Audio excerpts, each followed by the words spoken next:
기본 인대에 스커트랑 바지 입히는 단계를 그려보도록 하겠습니다. 똑같이 2cm, 2cm씩 총 4cm가 되는 기초선 잡아주시고요. 여기에서 하체 부분이기 때문에 전체 다 2cm씩 끊어주시면 돼요.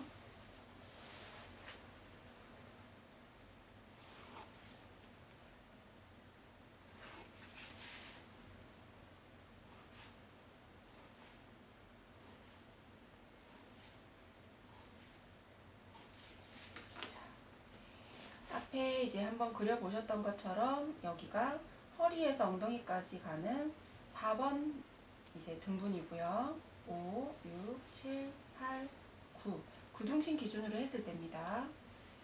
그럼 이제 허리 라인을 이 정도 위치에서 잡아주시고 엉덩이 이렇게 잡은 상태에서 스커트를 한번 그려볼 텐데요. 스커트도 마찬가지로 미니가 있고 미디가 있고 또 롱이 있잖아요.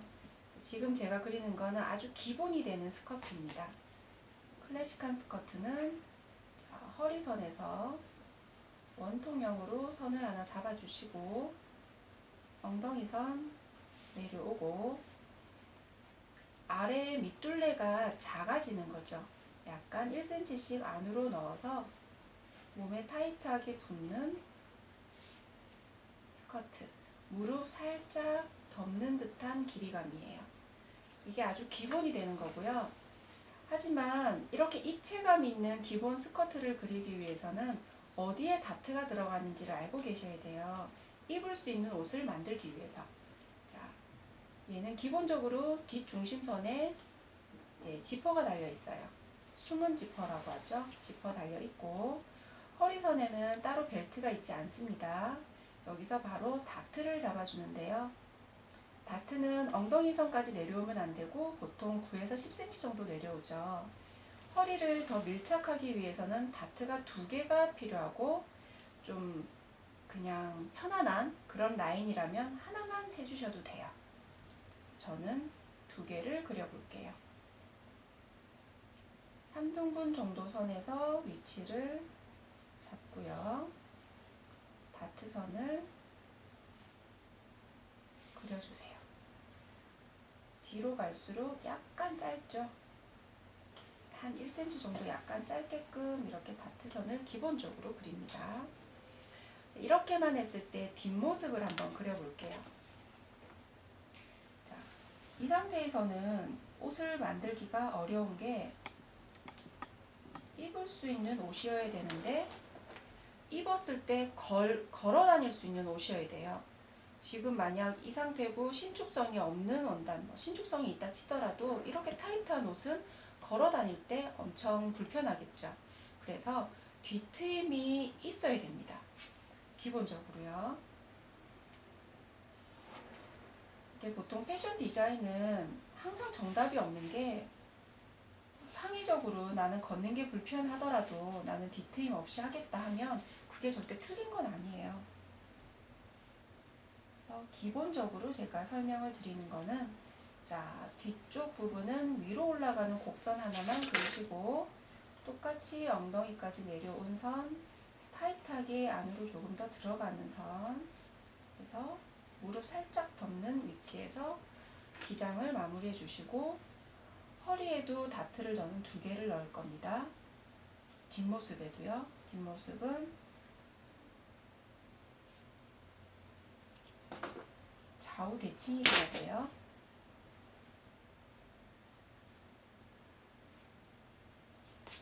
그럼 여기에 지퍼가 달릴 거고요. 보통은 지퍼 길이가 18cm 정도 되죠. 끊을 거예요. 이렇게 끊고 나면 여기는 봉제선이 될 텐데 트임을 대부분 이제 뒷중심선에 지퍼가 있는 경우는 뒷중심선에 트임을 주게 돼 있습니다. 디자인상 여기도 선이 하나 있고 여기에서 트일 수도 있어요. 근데 기본적인 것만 말씀드리면 뒷중심선에 지퍼가 달린 경우는 뒷트임선이 중심선에 보통 놓이니까 저도 그렇게 해볼게요. 그리고 만약 뒷트임선에 뒷트임 분량이 몇 cm다라는 게 지정이 되어 있다면 예를 들어 20cm를 튼다. 그럼 얘가 10분의 1 축도의 지금 크기이기 때문에 여기에서 20cm 되는 지점을 선을 찾아서 여기서부터 터주시면 돼요. 여기서부터 터주는데 우리 자켓 뒤트임 그릴 때처럼 바람에 살짝 날리듯이 이렇게 해주시면 더 자연스럽습니다. 이렇게 마무리를 하시면 이제 입을 수 있는 타이트 스커트가 되는 거예요. 그럼 스커트는 여러 가지 뭐 러프를 단다든지 다트를 다르게 위치를 잡는다든지 주머니를 넣는다든지 여러 가지 변형하기가 제일 쉬운 게 스커트니까 스커트는 여기서 마무리를 하고 이제 바지로 넘어갈게요. 바지도 똑같이 구등분 위치까지 그려줍니다. 이 아래쪽에 그대로 연결해서 그려보겠습니다.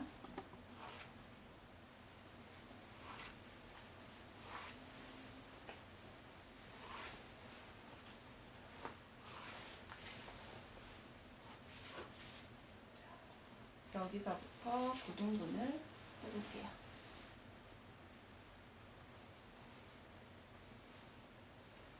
하나, 둘, 셋, 넷, 다섯, 여섯 개. 하나, 둘, 셋, 넷, 다섯, 여섯 개. 자, 그레이딩 자가 여기선 이렇게 편해요. 수평을 잡기가 쉽죠.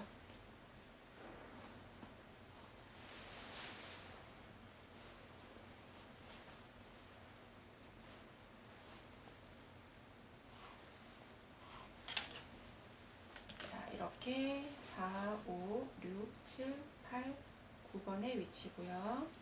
이제 바지, 기본적인 바지 하나 그려보겠습니다. 허리선, 우리 클래식 정장 바지라고 생각하시면 되고요. 허리 벨트선이 있어요. 그리고 엉덩이선. 이 바지의 디자인은 아래로 갈수록 아주 작게 폭이 좁아지는 스타일입니다. 여기가 보통 발목선인데 클래식은 정장 구두를 신었을 때 발등을 살짝만 덮는 위치가 가장 예쁘다고 하는데요. 이것도 유행에 따라 다르긴 하죠. 요즘 남성분들은 발목 위까지 올라오는 기장도 있으니까요. 저는 발등 살짝 덮는 위치까지 기장을 해보겠습니다. 이 정도 위치까지. 자, 일직선 그리실 때 자를 대고 그리셔도 됩니다. 자를 대실 때는 자에 묻어있는 이 로트링 펜이 이제 마르고 난 다음에 자를 떼신다는 거 꼭 유념하시고요.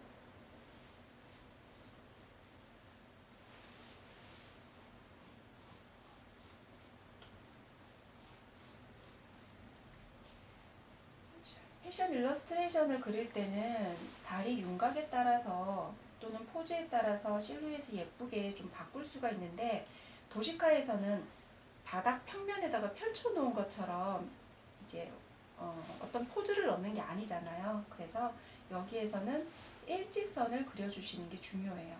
일직선이 되도록. 만약 스키니진처럼 몸에 밀착되는 형태라면 조금 더 이제 실루엣을 다듬어 주시면 되고요. 얘는 이 디자인은 발목 둘레에서 살짝만 가늘어지는 디자인이고 저는 이 바지를 정장 클래식 바지 디자인에 맞게끔 여기에서 주름을 잡을 거예요. 허리에서부터 내려오는 주름이 아니고요. 여기 골반 위치에서부터 인위적인 각을 잡을 겁니다.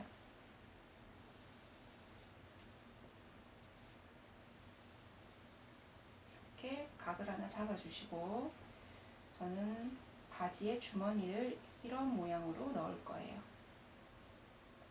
보통 우리 기본적인 클래식 바지라고 생각하시면 돼요. 그리고 앞에는 스냅 단추를 넣을 겁니다. 여기에서 중심선까지 연결되고 지퍼가 가려져 있고요. 여기는 자연스럽게 바지는 이렇게 표시한다고 말씀드렸고 단추를 달 거고요. 단추 구멍이 없으니까 얘는 스냅 단추다 이렇게 생각하시면 됩니다. 이렇게 해서 바지 하나를 그렸어요. 자, 그럼 뭐 바지도 여러 가지가 있지만 이 기본적인 바지에서 변형되는 거는 여러분들 충분히 하실 수 있어요. 그래서 소재의 다양성을 좀 둬서 바지 하나만 더 그려볼게요. 이제 되게 추운 겨울날에는 이제 패딩 팬츠 혹시 입어보셨을까요? 패딩 팬츠를 한번 그려볼 텐데 허리는 고무를 넣었어요. 기본이 되는 패딩 이제 바지 선은 똑같이 그리겠습니다. 패딩이기 때문에 아래로 내려갈수록 실루엣이 좁아지는 게 아니라 그냥 일자로 뚝 떨어뜨릴 거예요.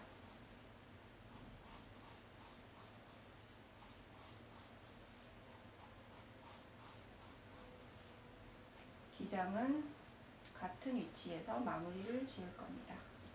자, 여기에서 패딩은 어떻게 표현을 하면 좋을까요? 패딩은 입체감이 있어야 되겠죠. 여기서부터 입체감을 넣습니다. 안에 이제 뭐 폴리에스테르가 될 수도 있는데 어떤 솜 같은 거를 넣었을 때 두툼한 원단이 되겠죠. 네, 그 중간중간에 스티치, 유름 상침을 함으로써 입체감 있는 원단으로 바뀌는 거예요. 느낌으로. 자, 그럼 여기도 거의 같은 위치에서 입체감을 넣어주세요.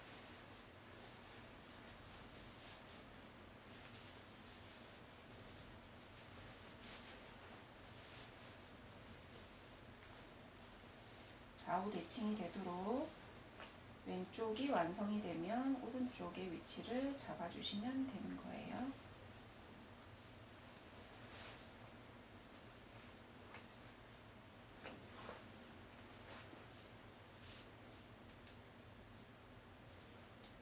이렇게 두꺼운 원단이니까 여기가 각이 지는 게 아니라 둥글게 떨어질 겁니다. 자, 여기에다가 스티치를 놓는 거예요. 이렇게. 자, 다리는 원통형이고 곡선은 아래로 떨어지는 곡선을 그리면서 스티치를 표현을 하는 겁니다.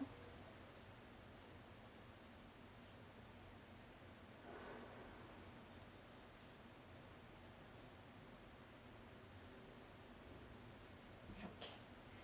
그리고 제가 이거는 잡지책에서 하나 본 디자인이거든요. 이거예요.